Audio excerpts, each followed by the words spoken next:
মূলত কি থাকে আমাদের মোবাইলের ব্যাটারি অথবা পাওয়ার ব্যাংকের ব্যাটারিতে। এটা পাওয়ার ব্যাংকের 10,000 mAh এর ব্যাটারি। এটা কেটে দেখাবো এর মধ্যে কি আছে। এটা অনেক নরম, তারপরেও কাটিং প্লাস দিয়ে কাটতেছি। দেখা যাক কি আছে ভেতরে।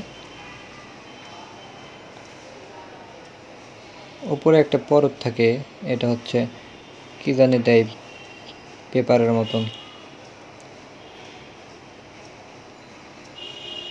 আর আগেকার কিপ্যাড ফোন ছিল যেগুলা, ওগুলার উপরে স্টিল থাকতো। আর এখন অ্যান্ড্রয়েড ফোনের মধ্যে যেটা থাকে এটার মধ্যে এরকম সিস্টেম। এই যে ভেতরে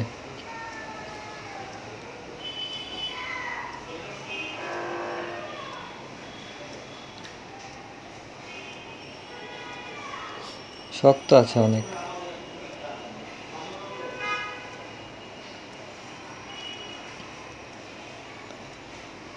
উপরের দুইটা প্লাস মাইনাস লাইন থাকে, দুটো আমি কেটে ফেলছি।